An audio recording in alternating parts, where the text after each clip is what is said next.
ఇక ఆంధ్రప్రదేశ్లో రాజకీయాలు తమాషాగా ఉన్నాయి. రాజకీయ పాలనే చేయాలని చెప్పి ముఖ్యమంత్రి చంద్రబాబు నాయుడు గారు అంటున్నారు. రాజకీయ పాలన అంటే ప్రత్యర్థులని అంతమొందించడం అన్న ప్రశ్నని ప్రత్యర్థులు వేస్తున్నారు. నేను పేరు నాని గారు డీటెయిల్డ్గా ఏ రకంగా ప్రత్యర్థులను అంతమొందిస్తున్న తీరుని ఆయన వివరించారు.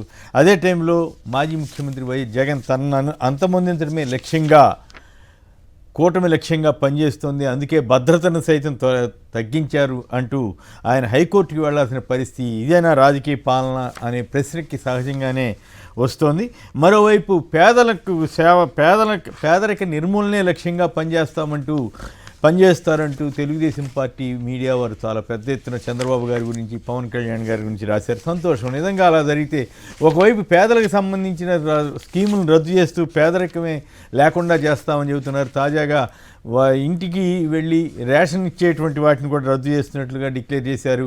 పేదలకు సంబంధించిన అనేక స్కీములు ఇంప్లిమెంట్ చేయకుండా ఎక్సెప్ట్ 1000 రూపాయల పెన్షన్ మినహాయించి, అదనంగా ఇచ్చింది మినహాయించి మిగతా ఏ స్కీము అమలు చేయకుండా పేదరికాన్ని నిర్మూలన కోసమే పనిచేస్తామని కలెక్టర్ల సమావేశంలో ముఖ్యమంత్రి, ఉప ముఖ్యమంత్రి చెబుతున్నారు.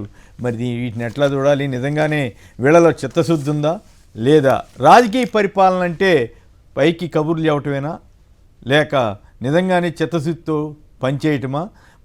మాజీ ముఖ్యమంత్రి తనకు సెక్యూరిటీ తగ్గించి తనను అంతమొందించడానికి ప్రయత్నాలు జరుగుతున్నాయంటే దానిపై కనీసం స్పందించరా ప్రభుత్వంలో ఉన్నవారు? దీనిపై ముందుగా వెంకటేశ్వరం గారు మీకు ఏమనిపిస్తోంది? రాజకీయ ఒక్కసారి ఈయన ఇంకోటి ఆకస్మిక తనిఖీలను కూడా మొదలు పెడతానని చంద్రబాబు గారు చెబుతున్నారు. దయచేసి గౌరవనీయులైన ముఖ్యమంత్రి గారు, ఒకవేళ మీరు ఆకస్మిక తనిఖీలకు వెళ్ళదలిస్తే ప్రకాశం జిల్లాలో ఈ మన ప్రభుత్వం వచ్చిన తర్వాత, అంటే టీడీపీ ప్రభుత్వం వచ్చిన తర్వాత పిల్లలు పడుతున్నటువంటి పాటలు, ప్రత్యేకించి గిరిజన స్కూళ్ళల్లో వాళ్ళ పాటల గురించి ఒకసారి చూడండి. దయచేసి అవకాశం ఉన్న పక్షంలో మీకు చెప్పేటంతటి కాదు, కానీ వెళ్తే అటువంటి చోట్లకి వెళ్ళి ఆకస్మిక తనిఖీలు చేసి మన పాలన పరిస్థితి ఎట్లా ఉందో, 2 నెలల్లోనే ఎంత మార్పు వచ్చిందో చూడండి దయచేసి అని చెప్పాలి. ఒకసారి ఆ వీడియో చూద్దాం.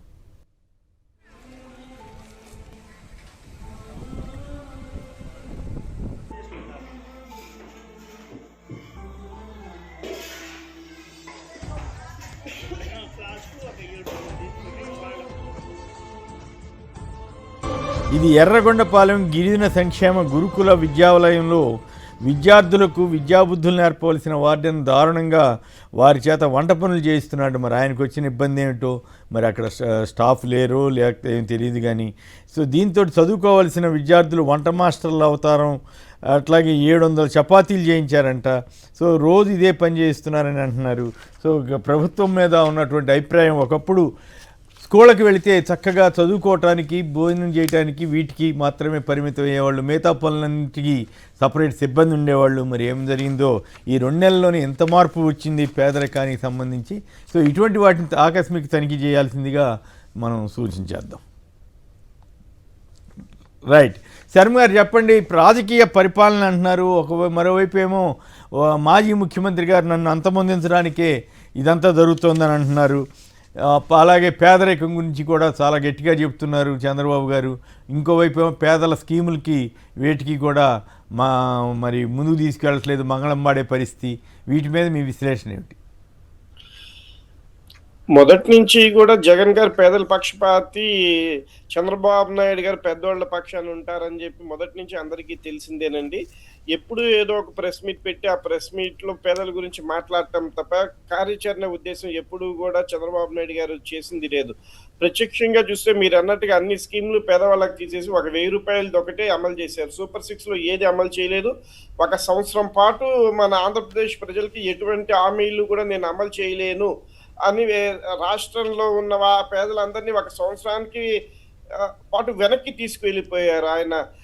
అంటే ఇప్పుడు పరీక్షల్లో కుర్రోడు తప్పితే కనుక ఎట్లా సంవత్సరం జీవితం పోతుందో అట్లాగా వాళ్ళ జీవితాల్లోంచి 1 సంవత్సరాన్ని తుడిచిపెట్టేశారు చంద్రబాబు నాయుడు గారు. తప్పుడు హామీలతోటి వచ్చి ఏమి అమలు చేసే ఉద్దేశం లేక ఊరికనే ఇట్లాగా ఆకస్మిక తనిఖీలు అంటున్నారు. వారికి అక్కడ తెలుసు, వారికి అక్కడ వంట మాస్టర్లు కానీ వాళ్ళు లేరని చెప్పి, సరైన సిబ్బంది లేరు అని చెప్పి తెలుసు వారికి.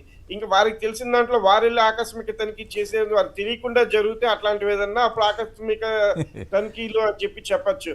అన్నీ వారికి తెలిసే జరుగుతున్నాయి. ఎక్కడా కూడా ఉద్యోగాల్ని భర్తీలు చేసే ఉద్దేశము కూడా వారికెక్కడా లేదు. ఇప్పుడొచ్చేటప్పటికి పేదల సేవ 1వ తారీఖు, 10వ తారీఖు పేదల సేవకి ముందుకు వెళ్తామని చెప్పి చంద్రబాబు నాయుడు గారు చెప్తున్నారు. అసలు అమ్మఒడి అవి అమలు చేయడానికి గణాంకాలే లేవని చెప్తూ విద్యార్థులు టీచర్లు అందరూ కూడా రోజు కూడా హాజరుంటుంది. దానికే గణాంకాలు లేవని చెప్తున్న ఆయన రాష్ట్రం మొత్తం పేదవాళ్ళతోటి ఆహ్, ఇబ్బందులు కలుగుతున్న ఈ రోజుల్లో ఆయనెళ్లి పేదలకి ఏం సేవ చేస్తారనేది ఎక్కడ క్లారిటీగా ఆ మీటింగుల్లో ఎక్కడ ఏమి చెప్పలేదండి. ఊరికనే పేదల సేవ అని చెప్పి ఒక మాట అన్నారు. దాన్ని బ్యాన్ హెడ్‌లైన్‌గా పెట్టుకున్నారే తప్ప, దాని పూర్తి వివరాలు కానివ్వండి, ఏ విధంగా వాళ్ళకి సేవ చేద్దామన్న ఉద్దేశ్యం కానివ్వండి, అదెక్కడా కూడా బహిరంగపరచలేదు వారు. ఇంకో విధంగా చూస్తే నిన్న కూడా జగ్గయ్యపేటలో గింజుపల్లి శ్రీనివాస్ గారు వాళ్ళందరినీ కూడా రాజకీయంగా అత్యంత కిరాతకంగా దాడి చేశారు, చెందారు. ఆఖరికి ముఖ్యమంత్రి జగన్మోహన్ రెడ్డి గారికి కూడా గతంలో 139 మంది ఉండేవాళ్ళు దానిని 58 మందికి తగ్గించారండి. ఏదైతే ప్రమాణ పూర్తిగా జగన్ గారు అఫిడవిట్ లో కోర్టుకు తెలియజేశారు ఈ విషయాన్ని. గతంలో ఒక పత్రిక 1000 మంది ఉన్నారు, 1200 మంది ఉన్నారు అని చెప్పేసి పేర్కొంటూ కథనాలు రాశారు. కానీ ప్రమాణ పూర్తిగా అఫిడవిట్ రూపంలో హైకోర్టుకి ఏదైతే తెలిపారో 139 మంది గతంలో ఉన్నారు, ఇప్పుడు 58 మంది ఉన్నారనే దాన్ని ప్రాతిపదికన మనం తీసుకోవాలి. అందులో కౌంటర్ అసాల్ట్ టీమ్ అని ఉంటుందండి. కౌంటర్ అసాల్ట్ టీమ్ ని పూర్తిగా తీసివేసేసారు ఇప్పుడు ఉన్న వాళ్ళు. ఆ సెక్యూరిటీని తీసివేసేటప్పుడు జగన్ గారికి ప్రిన్సిపల్స్ ఆఫ్ న్యాచురల్ జస్టిస్ కింద, సహజ న్యాయ సూత్రాల కింద ఎక్కడా ఒక నోటీస్ కూడా ఇవ్వటం జరగలేదండి.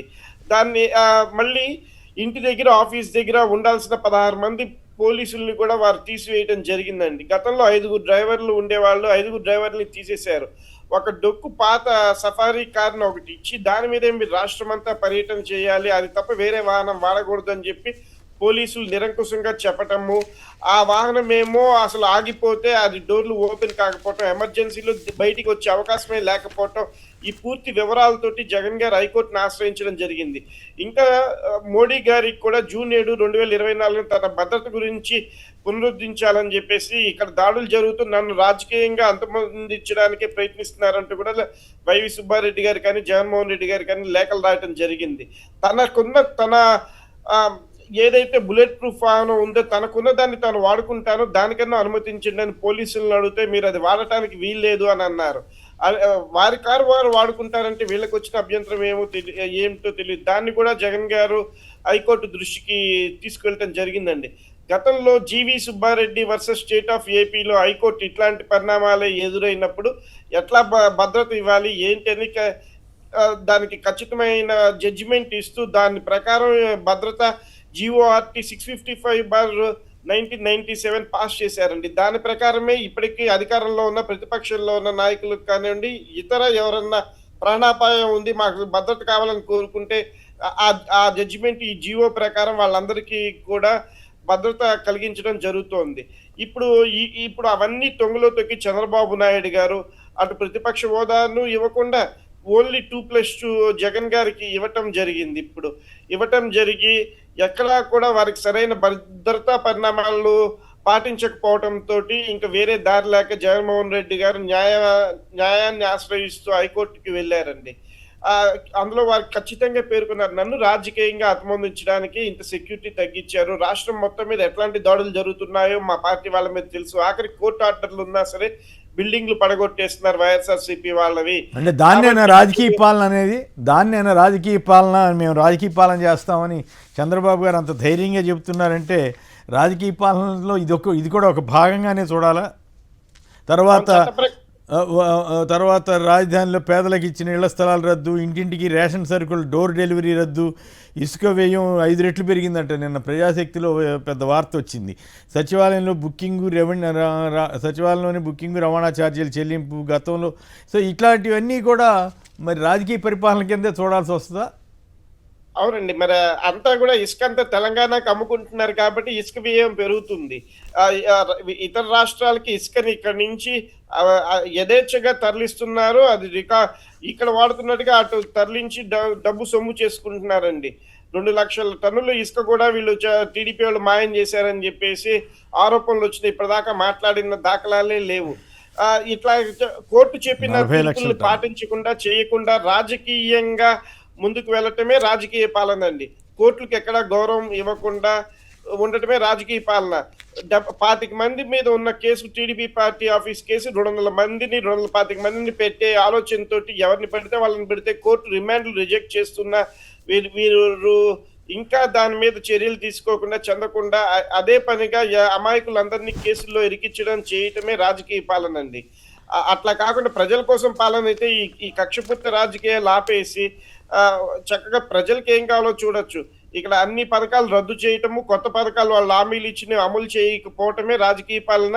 వాళ్ళు ఇచ్చిన హామీలు కూడా రాజకీయంగా వాళ్ళు అభివృద్ధి చెందడానికి, వృద్ధి చెందడానికి ఇచ్చారే తప్ప ప్రజలకి మేలు చేయడానికి కాదు. ఇక నుంచైనా ప్రజలు చంద్రబాబు నాయుడు గారు పేదవాళ్ల పక్షాన ఉన్నారా, పెద్దవాళ్ల పక్షాన ఉన్నారో ఆలోచించుకోవాలి. పేదవాళ్ళకి వారు వచ్చిన ఈ 2 నెలల్లో ఒక్క కార్యక్రమం కూడా మొదలు పెట్టలేదని, ఉన్నవి తీసేశారని చెప్పి ప్రజలు గుర్తించాలండి. రైట్. పుల్లయ్య నాయుడు గారు తాడికోన నుంచి చెప్పండి. రాజకీయ పాలన అంటే జగన్ గారు తనను అంతమొందించడానికే లక్ష్యంగా కూటమి పనిచేస్తోందని హైకోర్టుకి వెళ్లాల్సిన పరిస్థితి రావడమా, ఇంకోవైపున రాజకీయ పాలన అంటే పేదలకి సేవ చేయడానికే ఉన్నామని చెప్తున్నట్లుగా హైలైట్ చేసుకుంటున్న తెలుగుదేశం మీడియా పేదల ఇళ్ల స్థలాలు రద్దు చేయటం, అలాగే ఇసుక రేట్లు పెంచేయటం, అలాగే మరి డోర్ డెలివరీ రేషన్ డెలివరీని ఆపేసేయటం, అలాగే తల్లికి వందనం ఇవ్వకపోవటం, ఇవన్నీ పేదరిక నిర్మూలనలో భాగంగానే చూడాలా? ఓవరాల్గా చంద్రబాబు గారు రాజకీయ పాలన చేస్తానంటున్నారు. ఆయన ఉద్దేశంలో రాజకీయ పాలన ఏమై ఉంటుంది? అందరికీ నమస్కారం అండి. నమస్కారం. మాజీ ముఖ్యమంత్రి జగన్ గారికి భద్రత తగ్గించడానికి చాలా దుర్మార్గం జరిగింది. ఓకే. ఆయన కుమారుడైన లోకేష్ గారు ఒక సాధారణ కేబినెట్ మంత్రి, ఆయనకేమో Z+ కేటగిరీ కావాలండి. మాజీ ముఖ్యమంత్రికి అయితే భద్రత తగ్గించేయాలండి. మరి ఈయన ఏమనుకుంటున్నారో, ప్రజలకు ఏం సందేశిస్తున్నారో అర్థం కావట్లేదండి. మరి వంగవీటి మోహన్ రావు గారిని చేసినట్టు ఏమైనా చేసేద్దామనే ఉద్దేశం ఏమైనా వెళుతుందేమో అని నా అనుమానం అండి. ఓకే. తర్వాత ఈ పరిస్థితి రాకూడదని ఆకాంక్షిద్దాం. తప్పకుండా ప్రధానమంత్రి మండలం నుంచే కోరుకుంటున్నారండి. అది పొరపాటుగా మనం ఏదో ఆశించి ఓట్లేసాం అనుకుంటున్నారే కానండి, ఇవాళ జరిగే పరిణామాలకి చాలా ఇబ్బంది పడుతున్నారండి ప్రజలు. ప్రజలు ఎందుకు ఇబ్బంది పడుతున్నారు? వాళ్ళు కోరుకున్న ప్రభుత్వం అయితే ఒకటి కోరుకుంటే ఇంకోటి జరిగింది కదండి. ఒకటి కోరుకుంటే ఇంకోటి జరిగిందా? వాళ్ళు కోరుకున్నది వేరు, జరుగుతున్నది కాదుగా. మీరు ఈనాడు ఆంధ్రజ్యోతి చూస్తే అసలు మొత్తం స్వర్గంగా మారిపోయినట్లు, అంత అభివృద్ధి జరిగిపోతున్నట్లు, జనం అంతా అసలు మాకు ఇంతకంటే గొప్ప గవర్నమెంట్ లేదన్నట్టు చెప్తున్నట్లుగా రాస్తున్నారు కదా రోజు వాళ్ళు. అసలు ఆ పేపర్ మొహమే చూడండి, నాకు అంత ఎలర్జీ అండి. మీ ఆరోగ్య రహస్యం అదనమాట. రైట్. మీ ఆరోగ్య రహస్యం అదనమాట. రైట్. వాస్తవాలు రాస్తే తప్పేం కాదు. ఏ ప్రభుత్వం మీద ఉన్నా క్రిటికల్గానే రాయాలి, అలాగే మంచి అయితే మంచి రాయాలి. కానీ జగన్ గారు హత్యలు జరుగుతుంటే కూడా మద్దతు ఇచ్చే రకంగా పత్రికలు రాసే దౌర్భాగ్య పరిస్థితికి వెళ్తే ఇంకా అసలు ఆ పత్రికలు అవన్నీ, అందుకని ఆయన ఆరోగ్యం బాగుందని చెప్పాల్సి వచ్చింది. రైట్. శివశంకర్ గారు నమస్తే సార్. ఇక్కడ 2 రకాలుగా మీరు అన్నట్టు రాజకీయ పరిపాలన అనేటటువంటిది ఒక అంశం అయితే, రెండవది జగన్ గారి భద్రత గురించి రెండవ అంశం.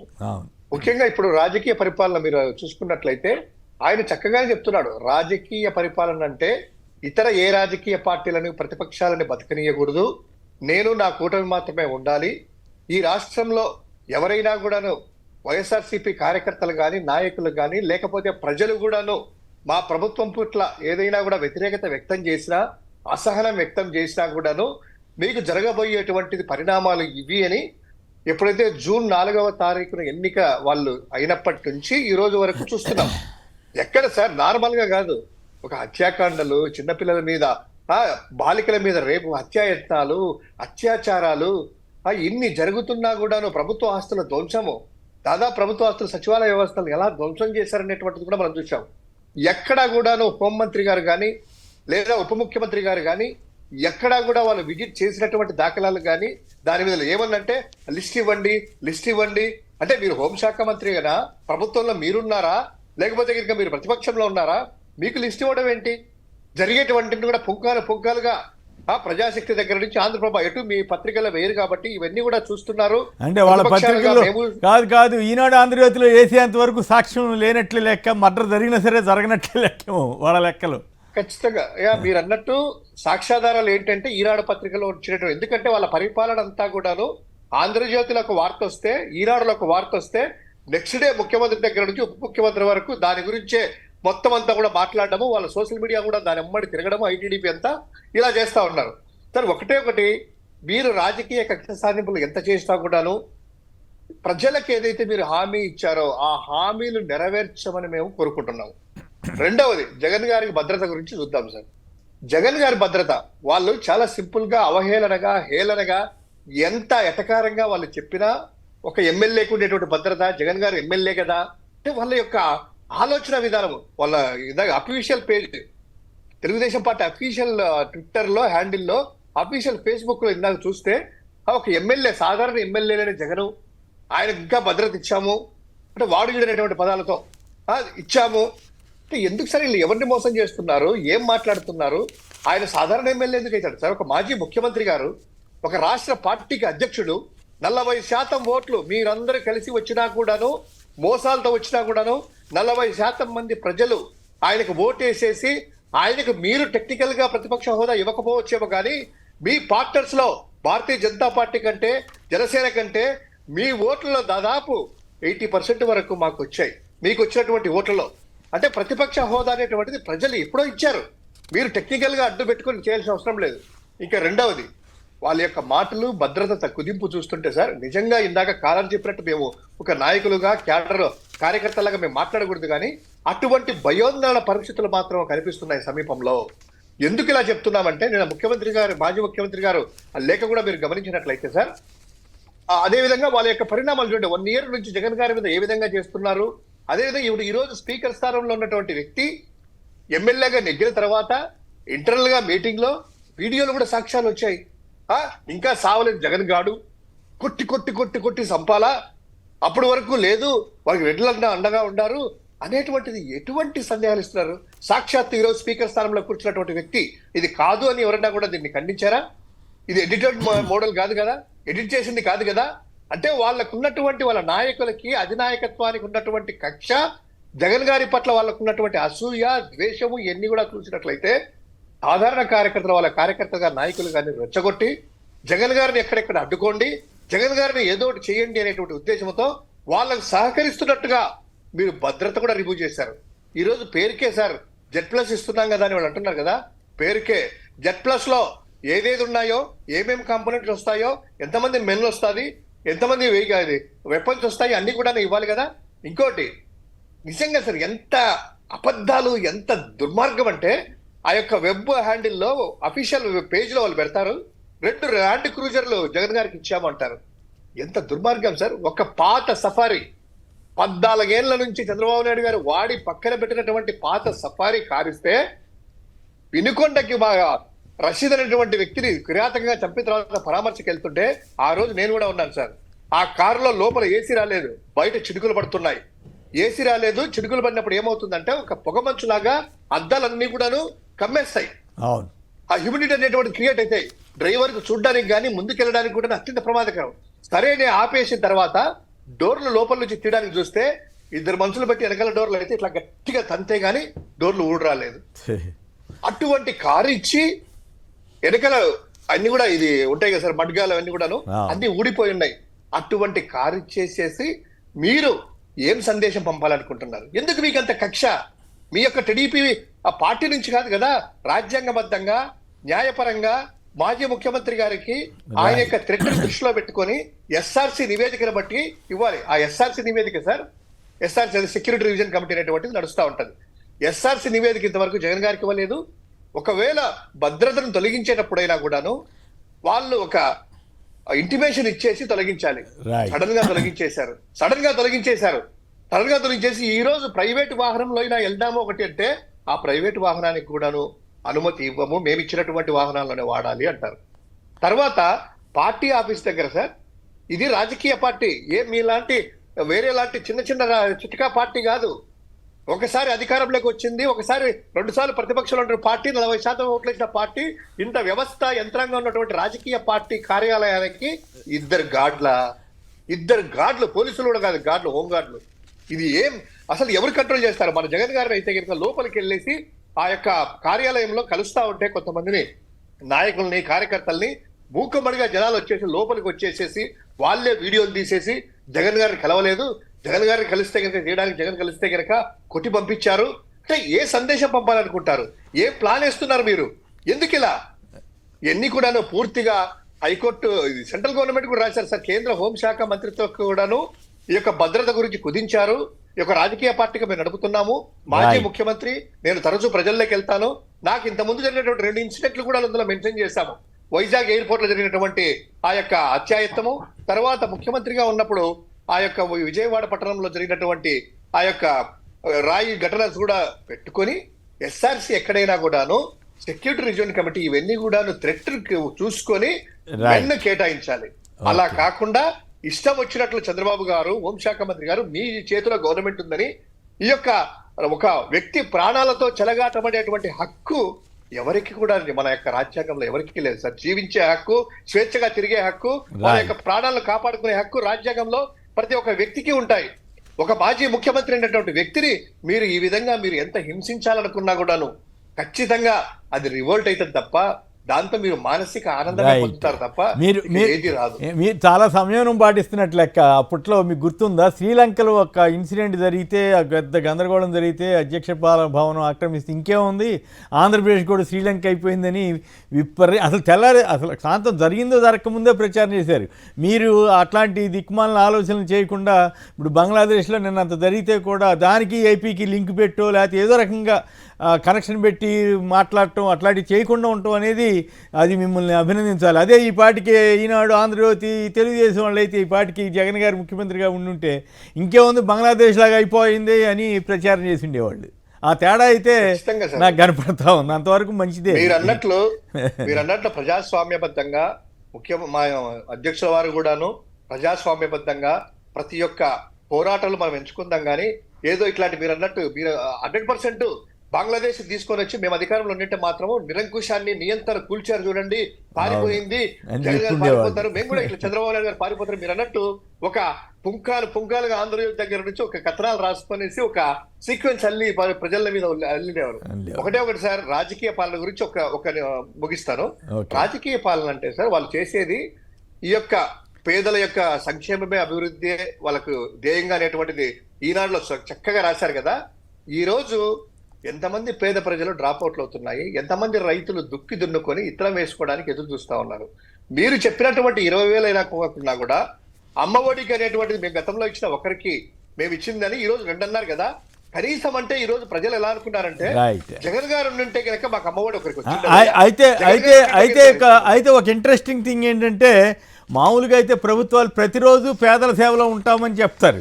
కానీ చాలా విచిత్రంగా నేను చదివితే వార్త, ప్రతి నెల 10వ తేదీన పేదల సేవలో కార్యక్రమం చేపట్టాలి, పేదలతో అనుసంధానం కావాలంట. మరి మిగతా రోజుల్లో అక్కర్లేదో ఏందో నాకేం అర్థం కాల. అంతేకాకుండా సమాజంలో టాప్ 10% డబ్బులు సంపాదించిన వారు చిట్ట చివరి 20% వారిని దత్త తీసుకోవాలంట. ఎవరు దత్త తీసుకున్నారు? చంద్రబాబు గారు ఎంతమంది తీసుకున్నారు? పవన్ కళ్యాణ్ గారు ఎంతమంది తీసుకున్నారు? లోకేష్ గారు ఎంతమంది తీసుకున్నారు? ఇదేం అర్థం కావట్లా. ఈ స్కీమే మరి ఎంతవరకు సాధ్యం అవుద్దో. మరి ఒక కామెడీ చెప్తాను సార్. మీరు మొన్న శనివారము తెలుగుదేశం పార్టీ కార్యాలయానికి ముఖ్యమంత్రి గారు వెళ్ళారట. వెళ్ళిన తర్వాత 3 గంటలు ఓపికగా ఈనాడు పత్రిక రాయడం, ఓపికగా 3 గంటలు నుంచొని ఆ వయసులో కూడా పెద్ద ఆయన 5,000 పత్రాలు స్వీకరించారట. 5,000 అర్జీలు, 5,000 వంతా మాట్లాడారట. 3 గంటల్లో 5,000 కనీసం అంటే 1 నిమిషం స్పెండ్ చేసినా, అర నిమిషం స్పెండ్ చేసినా గంటకు 120 మంది అవుతారు. 3 గంటలకు ఎంతమంది సార్? సంతోషం. 5,000 మంది అంట. అవును, సంతోషం. ఆయన ఆ వయసులో వెళ్ళాడు, తీసుకుంటున్నాడు, మంచిదే అని చెప్పండి, అభ్యంతరం లేదు. కానీ ఇదివరకు నర్రా రాఘవరెడ్డి గారని సిపిఎం నాయకుడు ఉండేవారు ఉమ్మడి అసెంబ్లీలో, మంచి స్పీకర్ అనమాట. పొగట్రా అంటే టంగుటూరు మిరియాలు తాటిగా ఎంత అన్నట్టు పొగుడుతున్నారు, ఇది ఎక్కడ గొడవ అని అనేవాడు. అట్లాగే ఈనాడు, ఆంధ్రజ్యోతి వాళ్ళు సరే వాళ్ళకి జగన్ గారి మీదేమో విపరీతమైన విద్వేషం, సందేశాన్ని జల్లారు, ఇప్పుడు కూడా జల్లుతున్నారు. ఇప్పుడు వీళ్ళేమో ఇక పొగడ్తలు మొదలు పెట్టారు కాబట్టి ఇక ఆ టంగుటూరు మిరియాలు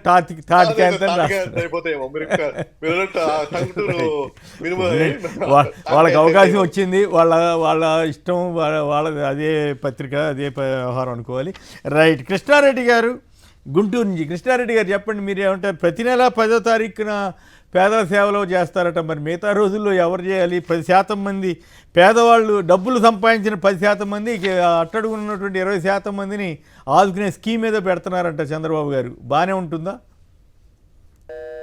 హలో, రైట్. శర్మ గారు మీరు చెప్పండి, మీరు ఎప్పుడైనా విన్నారా ఈ 10వ తారీఖు పేదల సేవలో ఉండాలని చెప్పి? మరి మిగతా రోజుల్లో ఎవరి సేవలో ఉంటారు ఏం కదా?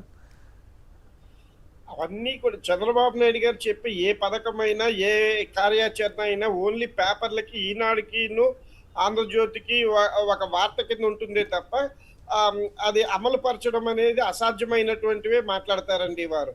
అమరావతిని సింగపూర్ చేస్తాను, అమెరికా చేస్తాను, డాలర్స్ చేస్తాను, ఊరికి నేను ప్రెస్ మీట్ పెట్టారు, అంతమంది కలెక్టర్లు వచ్చారు. కానీ కలెక్టర్లు వినూత్న ప్రోగ్రామ్తో మీరు రావాలి, వినూత్న ఆలోచనలతో మీరు రావాలి అంటున్నారు కలెక్టర్లకి. వాళ్ళ దగ్గర ఏం అమౌంట్ ఉన్నాయని, వాళ్ళ దగ్గర ఫండ్స్ ఉండాలి కదా. ఏదన్నా ఫండ్స్ ఉంటే చేస్తే వాళ్ళు వస్తారు. వాళ్ళకి ఎక్కడ అధికారం ఇవ్వకుండా, ఫండ్స్ ఇవ్వకుండా, చేయకుండా, ఏం లేకుండా వినూత్న ఆలోచనలతో వాళ్ళు రావాలంటారు. ఎవరన్నా క్వశ్చన్ వేసి మీరు చెప్పండి, మీరు ఏది చెప్తే అదే అమలు చేస్తాను అంటారు చంద్రబాబు నాయుడు గారు. ఎక్కడా కూడా పేపర్లకి, టీవీకి మనం చర్చించుకోవటానికే తప్ప పేదలకి 10వ తారీఖు చేరు, 1 నుంచి 30వ తారీఖు వరకు చేరు. వారికి ఎక్కడ సేవ చేసేది ఉండదు. అండ్ ఎవరిచ్చారో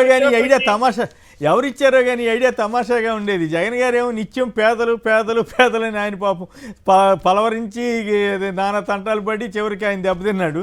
ఈయన 10వ తారీఖు ఒక్కరోజే పేదల సేవ అంటున్నారు. మరి పేదలంతా సంతోషపడతారో లేకపోతే ఇక పై స్థాయి వాళ్ళు డబ్బులు ఉన్నాళ్ళు ఇది కరెక్ట్ అనుకుంటారో ఏమో తెలియదు. 10% మంది 20% మందిని దత్తత తీసుకోవాలి.